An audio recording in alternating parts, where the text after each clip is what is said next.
Assalamu alaikum. Welcome to my class. I am Abdus Salam and my dear viewers, you are learning English easily with me. Today I am going to make this video class with some structural design of a sentence which will help you how to write new sentences easily. And it is very important for the student of class 8 to 12 classes for the exam test and different kind of test, and thus all kind of students can learn it to write English open writing. Look at it please. The first structures, sentence structures.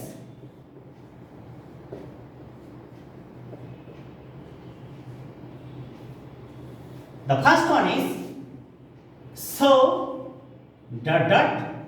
that. It is a complex sentence structure. It can be said easily when you will use it at the time of writing. Look at it. So plus adjective, so plus adjective plus that plus subject plus cannot oblique could not plus verb plus object or extension. দেখো এভাবে কিন্তু একটা চমৎকার sentence লেখা যায়। যেমন যদি বলো I was so careless that I could not finish my work. আচ্ছা, এই যে so plus adjective plus that plus subject plus cannot could not, একটা মজার ব্যাপারটা দেখতে হবে। সেটা হলো কি যে প্রথম ক্লজটা যদি past tense হয় তাহলে পরেরটাও কিন্তু past tense হবে। এই স্ট্রাকচারটা কি? If the first clause of a complex or compound sentence will be past tense, the second clause will also be past tense. It is the sequence of tense. Okay, তাহলে প্রথমটা যেহেতু past tense তাই দ্বিতীয়টাও past tense হলো। আর এই sentence স্ট্রাকচারটা so plus adjective plus that plus subject plus cannot could not plus verb plus extension। আবার দেখো তো যে I was so ill. I was so ill that I could not meet you. I could not meet you. আমি এত অসুস্থ ছিলাম যে তোমার সঙ্গে সাক্ষাৎ করতে পেরেছিলাম না। আমি এত অসুস্থ ছিলাম যে তোমার সাথে সাক্ষাৎ করতে পেরেছিলাম না। তাহলে আমরা সহজেই এই সেন্টেন্স স্ট্রাকচারটা দিয়ে আমরা কিন্তু সেন্টেন্স লিখতে পারবো এবং পরীক্ষায় এই স্ট্রাকচার ফলো করেই কিন্তু উত্তর লেখা আবার ওপেন রাইটিং ইংলিশ রাইটিং যেটা সেটা কিন্তু চালিয়ে যেতে পারবো এইটা দিয়ে, আর কোনো সমস্যা হবে না।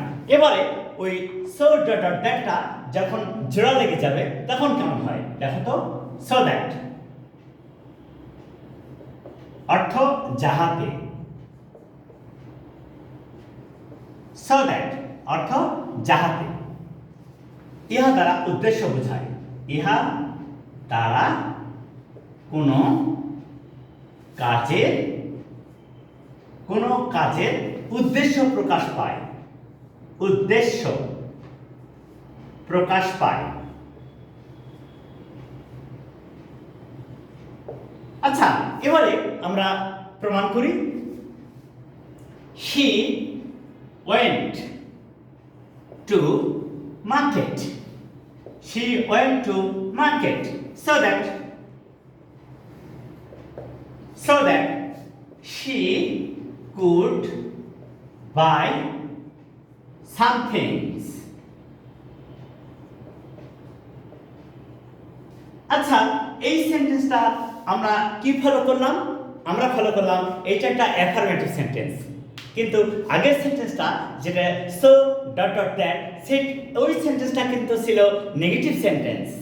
ওইটা ওই দ্যাটের পরে subject plus can not could not plus verb plus object বা এক্সটেনশন ছিল, কিন্তু এই সো দ্যাট যখন একটা সেন্টেন্সে ব্যবহার করা হয় কনজাংশন আকারে এবং সেটা কমপ্লেক্স সেন্টেন্স হয়, সেক্ষেত্রে কিন্তু এই সেন্টেন্সটা একেবারে সহজেই অ্যাফার্মেটিভ করা যায়। এটা পাস্ট টেন্স, তাই কুড ব্যবহার করা হলো পাস্ট টেন্স এবং সেন্টেন্সটা অ্যাফার্মেটিভ। আচ্ছা, এই যে উদ্দেশ্য বোঝানোর ব্যাপারটা, এই উদ্দেশ্য বোঝানোর ব্যাপারটা কিন্তু আবার আরো সহজে সেন্টেন্স লেখা যায়। কিভাবে? টু প্লাস ভার্ব করে, কিভাবে? ইনফিনিটিভের মাধ্যমে। তোমরা তো জানো যে ভার্বের বেস ফর্মের পূর্বে টু বসালে এই টু প্লাস ভার্বকে ইনফিনিটিভ বলা হয়। ইনফিনিটিভ দ্বারা কোনো কাজের উদ্দেশ্য প্রকাশ পায়, সেটা আমরা একটু দেখি। এবার দেখো তো, she went to market. She went to market to buy some things. কত সহজে আমরা এই সেন্টেন্সগুলো ব্যবহার করে ইংরেজি লিখতে পারি এবং ইচ্ছা মতো যখন প্যারাগ্রাফ কমন পড়ছে না তা লিখতে পারছি, একটা কম্পোজিশন কমন পড়ছে না, এইরকম বিভিন্ন সেন্টেন্স স্ট্রাকচার ফলো করে তা লিখতে পারছি। আশা করি তোমাদের এগুলি অনেক কাজে লাগবে। আচ্ছা, এরপরে আরেকটা স্ট্রাকচার দেখি তো, সেটা কিভাবে তোমাদেরকে হেল্প করতে পারছে। অ্যাকচুয়ালি আমাদের যে উদ্দেশ্য তা হলো বিভিন্নভাবে তোমাদেরকে ইন্সপায়ার করা, যেন ইংলিশটা মুখস্থ না করে নিজে নিজে লিখতে পারো এবং ব্যবহার করতে পারো প্রত্যেকটা ওয়ার্ডকে, এটাই উদ্দেশ্য। এবারে দেখি তো,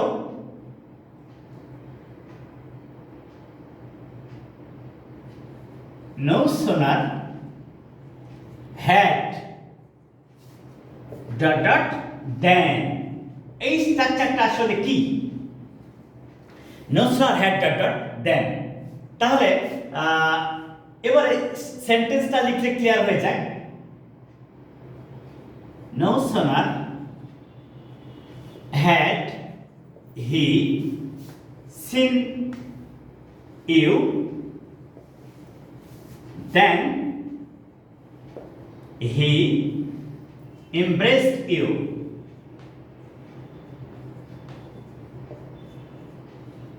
আচ্ছা, no sooner had then, এখানে খুব মজার একটা বিষয় আমরা দেখব। সেটা কি? এখানে তার সময় বোঝাচ্ছে, তাহলে এখানে when হওয়ার কথা, কিন্তু when না হয়ে গেল then। why? উত্তর কিন্তু খুব সহজ, কারণ তোমরা সবাই জানো যে অ্যাডজেক্টিভের বা অ্যাডভার্বের কম্পারেটিভ ফর্মের পরে দেন বসে। এই যে সোন, এই সোন এর কম্পারেটিভ ফর্ম হচ্ছে সোনার, এই সোন এর কম্পারেটিভ ফর্ম হচ্ছে সোনার। তাই এই সোনার যেহেতু এখানে ব্যবহার করা হয়েছে, তাই এরপরে দেন বসলো, এরপরে কনজাংশনটা হচ্ছে দেন। তাহলে স্ট্রাকচারটা কি? no sooner had then। এই একটু দেখব এই হ্যাড। আচ্ছা, আমরা কিন্তু বিভিন্নভাবে যেমন রাইট ফর্ম অফ ভার্বস বা কোনো কিছু লিখি তখন কিন্তু ফলো করি যে হ্যাভ, হ্যাজ, হ্যাড এরপরে ভার্বের পাস্ট পার্সন ফর্ম হয়, পাস্ট পার্টিসিপল ফর্ম হয়। হ্যাভ, হ্যাজ, হ্যাড এরপরে ভার্বের পাস্ট পার্সন ফর্ম হয়। তাহলে প্রথম অংশ দেখছো তোমরা, এটা পাস্ট পারফেক্ট, প্রথম অংশ পাস্ট পারফেক্ট এবং দ্বিতীয়াংশ দেনের পরটা সিম্পল পাস্ট, দ্বিতীয়াংশ দেনের পরটা সিম্পল পাস্ট। আশা করি তোমাদের এখানে আর কোনো সমস্যা হবে না। এইভাবে তোমরা অনেক চমৎকার করে সেন্টেন্সগুলো ফলো করবে এবং লিখবে। So my dear viewers, please follow this video from the beginning to the end and try to write English nicely and correctly. Assalamu alaikum.